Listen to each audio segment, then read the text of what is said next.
ចឹងយើងមើល mother in law នេះវាជា compound noun ដែលកាត់ឡើងរវាងការផ្សំនាមផ្សំជាមួយធ្នាក់ផ្សំជាមួយនាមបូកចូលគ្នាខ្ល้ายទៅជានាមតែមួយអានេះគេហៅថានាមសម្រាប់រូបបាទចឹងម្ដាយនៅក្នុងច្បាប់យើងប្រើថាម្ដាយក្មេកអូខេ mother in បាទសួស្តីបងប្អូនទាំងអស់គ្នាក៏ដូចជាមិត្តអ្នកសិក្សាទាំងអស់វិលមកជួបគ្នាសាជាថ្មីនៅក្នុងកម្មវិធីសិក្សាភាសាអង់គ្លេសដ៏ខ្លីរបស់យើងជាមួយខ្ញុំបាទជាសម្ភារបាទនៅថ្ងៃនេះយើងបន្តមេរៀនរបស់យើងបន្ថែមទៀតអំពី compound noun បាទ compound noun យើងរៀនបានច្រើនចំណុចគួរសមដែរទៅហើយ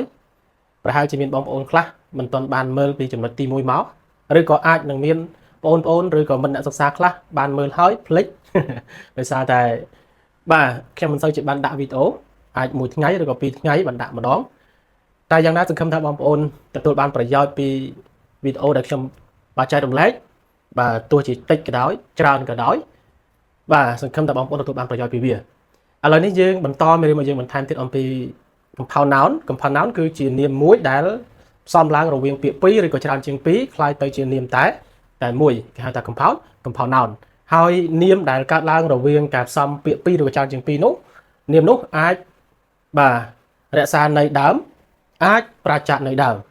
នាមនោះគេហៅថានាមសម្រាប់រូបបាទនាមសម្រាប់រូបហ្នឹងអាចប្រាជ្ញាន័យដើមរវាងការបន្សំរវាងពាក្យពីរឬក៏3ហ្នឹងហើយខ្លះគឺប្រាជ្ញាតែយ៉ាងណាយើងដឹងអំពីរបៀបឬក៏វិធីនៃការផ្សំពាក្យទាំងអស់ហ្នឹងឲ្យคล้ายទៅជានាមមួយគេហៅថា compound noun ឥឡូវយើងចូលដល់ចំណុចទី7បាទចំណុចនីមួយៗវាជាក្បួនបាទ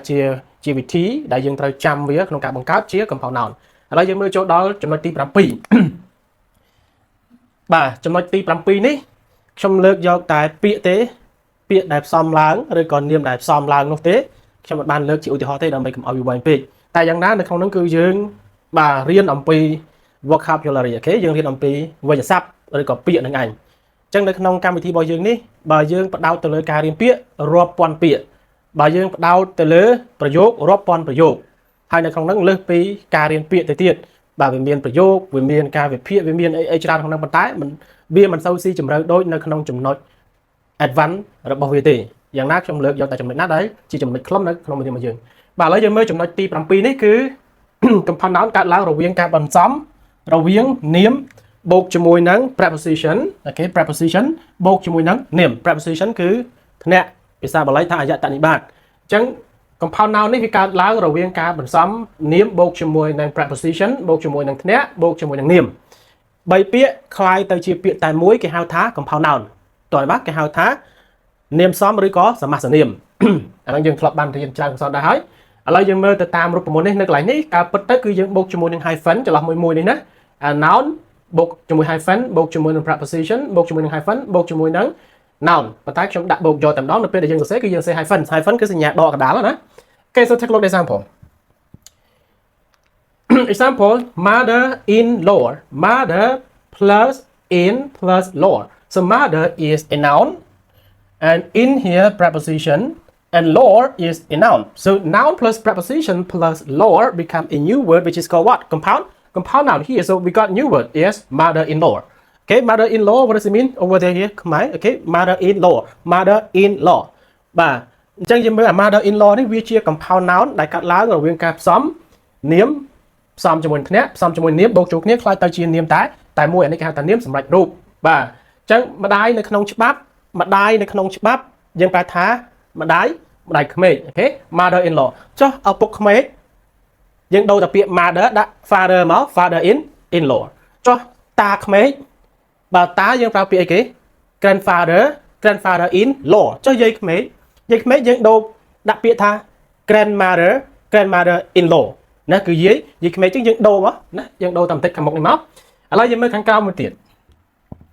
brother-in-law ឥឡូវខ្ញុំប្រើពាក្យថា brother-in-law okay brother is a noun in is preposition and law is a noun so three words joined together become a new word which is called what compound noun so we got new what brother-in-law what does it mean brother-in-law បងប្អូនប្រុសនៅក្នុងច្បាប់បានន័យថាបងប្អូនថ្លៃ okay បងប្អូនប្រុសថ្លៃបងប្អូនថ្លៃប្រុសចុះបងប្អូនថ្លៃស្រីគឺយើងដូរ brother អញ្ចឹងយើងដាក់ថា sister-in-law បងប្អូនស្រីថ្លៃបងឬក៏ប្អូនពាក្យថា brother ឬក៏ sister ហ្នឹងគឺបង្កប់ន័យពីរហ្នឹងបងឬក៏ប្អូនបើសិនជាគាត់បងគឺយើងប្រែថាបងបើគាត់ប្អូនគឺយើងប្រែថាប្អូនប៉ុន្តែនៅក្នុងនេះយើងប្រែបងប្អូនតែម្ដងអូខេ បាទ ចឹងបើសិនជាយើងដាក់ថាបងប្អូនថ្លៃស្រីគឺយើងដាក់ថា sister in law okay another word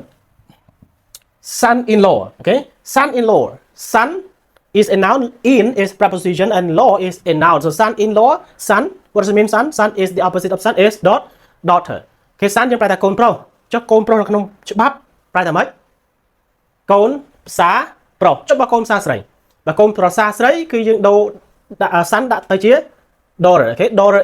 in law កូនភាសាស្រីអញ្ចឹងកន្លែងនេះយើងដូរមក daughter in law អញ្ចឹងកូនភាសាស្រីបាទ son in law នេះកូនភាសាប្រុស okay go to another example ចឹងយើងមើលនេះដាក់សញ្ញា hyphen ណាបងប្អូនត្រូវដាក់សញ្ញា hyphen សញ្ញាដកកដាលនេះណាបាទហ្នឹងគឺយើងត្រូវទៅដាក់បើមិនដាក់អត់បានទេហ្នឹងបើមិនដាក់វាមានន័យអីផ្សេងទៀត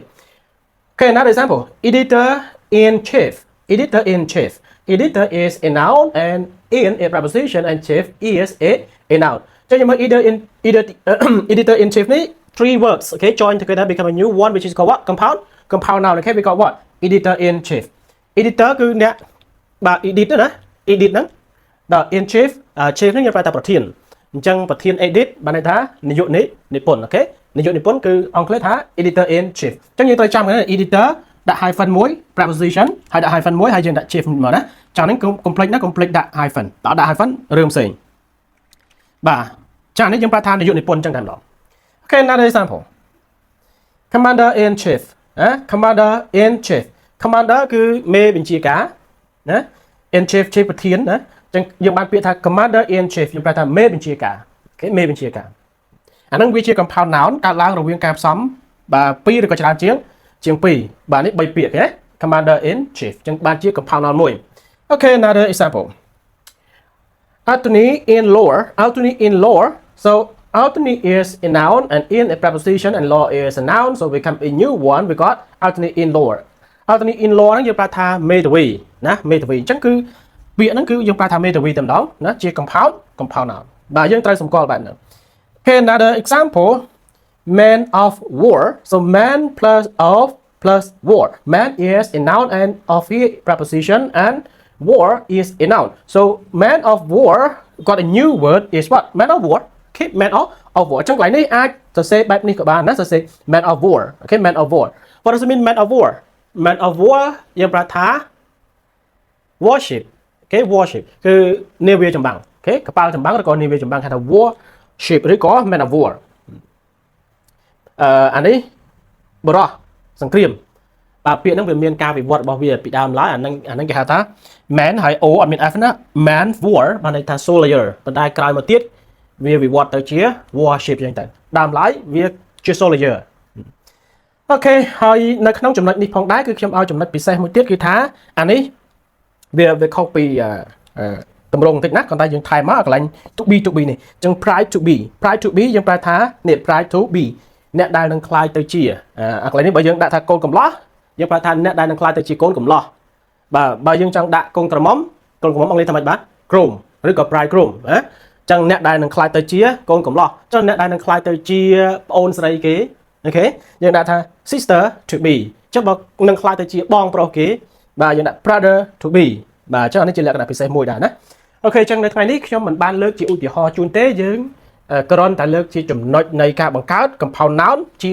ឲ្យខ្លះទៅជា compound noun ជាពាក្យមិនបានលើកជាឧទាហរណ៍ទេដើម្បីកុំឲ្យវែងពេកណាអូខេអញ្ចឹងនៅថ្ងៃនេះយើងបានរៀនច្រើនពាក្យដែរបើសិនជាយើងបដោតទៅលើការរៀនពាក្យបានច្រើន 1 2 3 4 5 6 7 8 okay so the first word is mother-in-law okay mother-in-law brother-in-law son-in-law okay you can change okay you can change the head noun here mother-in-law change to father-in-law change to